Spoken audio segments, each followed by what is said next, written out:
এই ধর্ম কে বানাইছে না বানাইছে কোনো পারপাস নাই। পারপাস নাই, আচ্ছা বোঝার চেষ্টা করি। এই যে এখানে কি কোনো পারপাস দেখা যায় না?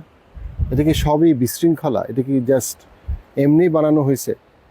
কোরআনে যখন আমরা পড়ি আউযু বিল্লাহি মিনাশ শাইতানির রাজিম বিসমিল্লাহির রহমানির রহিম ইন্না ফি খালকিস সামাওয়াতি ওয়াল আরদি ওয়াখতিলাফিল লাইলি ওয়ান নাহারি লাআয়াতিল লিউলিল আলবাব الذين يذكرون الله قياما وقعودا وعلى جنوبهم ويتفكرون في خلق السماوات والأرض ربنا ما خلقت هذا باطلا سبحانك فقنا عذاب النار।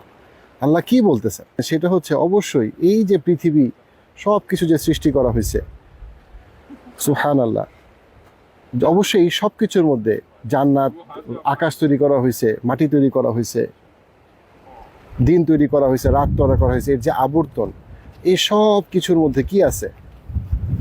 এই সব কিছুর মধ্যে যারা চিন্তা করে, যারা গভীরভাবে চিন্তা করে, যারা ভাবে, তারা আল্লাহর নিদর্শন দেখতে পায়, আয়াত দেখতে পায়, প্রমাণ দেখতে পায়, সাক্ষী দেখতে পায়, বুঝতে পারে, আল্লাহকে অনুভব করতে পারে। অ্যান্ড দেন তারপরে তারা কী করে? তারপরে আয়াতে, এটা হচ্ছে 191 এদিকে বলতেছি, আয়াত নম্বর আলে ইমরানের। অ্যান্ড দেন তারপরে কি আল্লাহ বলতেছেন যে এরা যখন চিন্তা করে এই সমস্ত আয়াত নিয়ে, এই সব কিছু নিয়ে, তখন তারা কি বুঝতে পারে?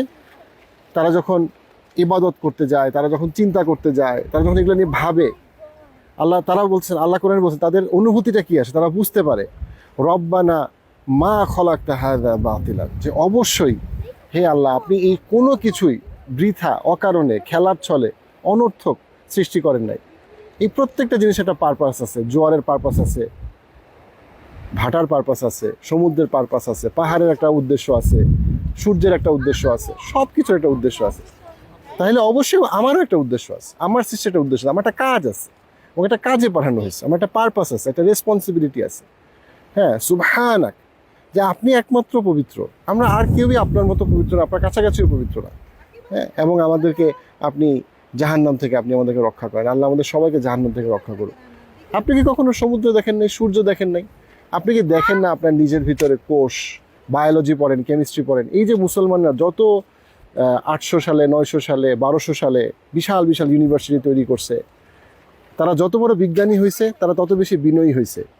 যারা যত বেশি আবিষ্কার করছে, সে তত বেশি বুঝতে পারছে যে আমি আসলে কিছুই আবিষ্কার করি নাই, সব কিছুই আসলে আল্লাহ সৃষ্টি।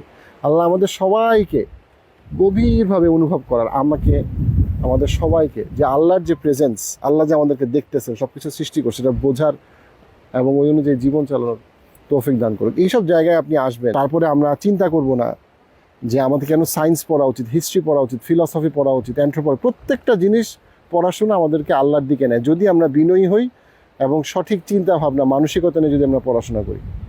সুবহানাল্লাহ।